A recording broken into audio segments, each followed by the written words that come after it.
Before tanks, before drones, before even the spark of gunpowder, terror came on four legs. On ancient battlefields where swords clashed and men screamed, shadows ran faster than cavalry, stronger than spears. Not men, not horses, but beasts, bred for loyalty, for savagery, for war. This was Carnis Pugnax, the Roman war dog, forgotten by history books, but never by the soldiers who marched, fought, and bled with them.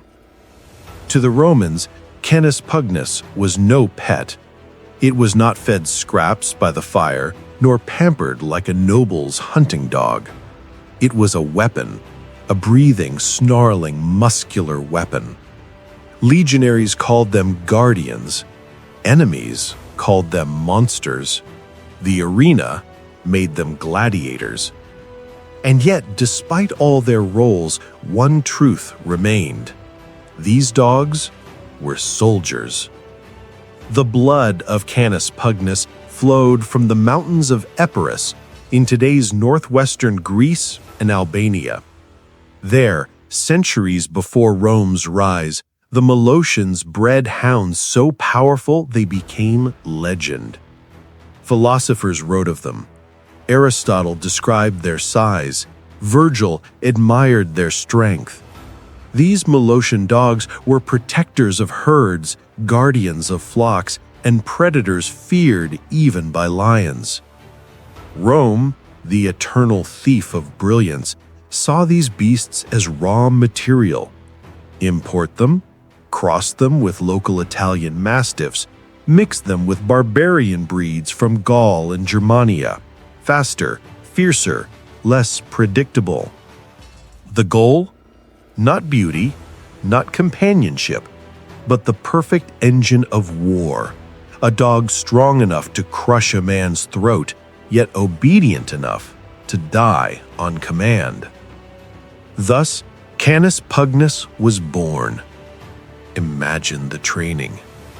You stand in a Roman amphitheater, stone walls echoing with the chants of the crowd.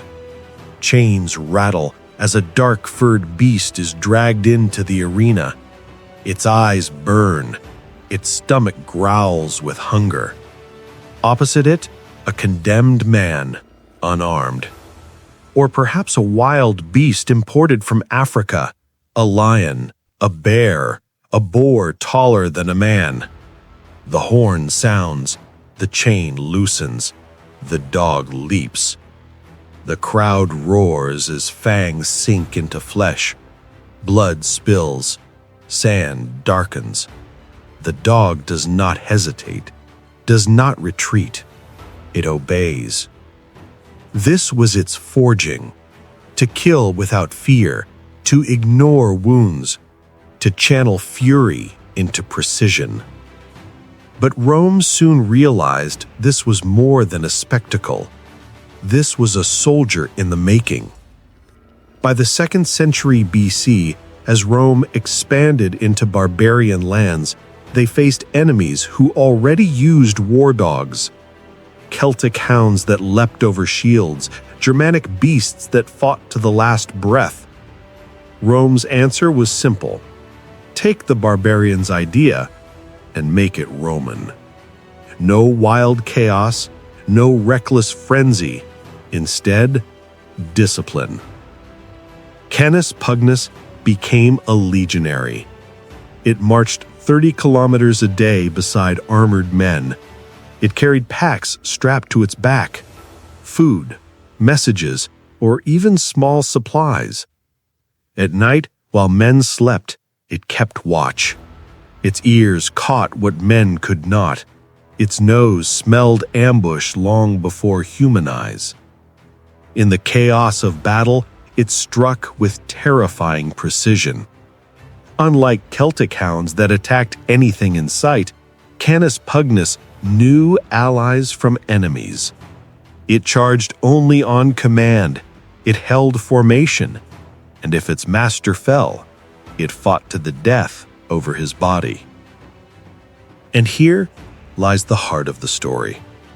For all their savagery, these dogs were not mindless beasts. They were brothers, companions. Legionaries fed them better than slaves. They treated their wounds with poultices, wrapped their paws, stitched their flesh. Some soldiers carved tombstones for them when they died, inscriptions honoring not a pet, but a comrade. Imagine a veteran, discharged after 20 years, returning to his farm with a scarred war dog at his side. Both soldiers, both survivors, both forgotten by history. At the Battle of Vercellae in 101 BC, the invading Cimbri unleashed their dogs to guard their camp. Roman accounts remember how these beasts fought until the very end, refusing to flee even as their masters died, even as their bodies were pierced by Roman steel. Caesar, too, in Gaul and Britannia, recorded tribes with dogs that stood like warriors. Rome took note, and Rome improved. By the age of Marcus Aurelius, reliefs carved on monuments even showed dogs at the side of legionaries, proof that they were there, though history rarely names them. They were not symbols, they were weapons. But empires change, wars evolve. By late antiquity, siege engines, cavalry, and new tactics reduced the role of war dogs.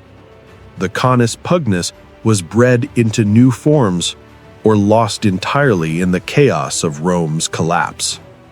But its blood still flows. The cane corso, the Neapolitan mastiff, the descendants of gladiators and legionaries, they are the living echoes of Rome's war dogs. So ask yourself, what is loyalty? Is it the oath of a soldier sworn before his general, the pride of a legion, or the silent bond of a beast who fought, marched, and died without ever asking why?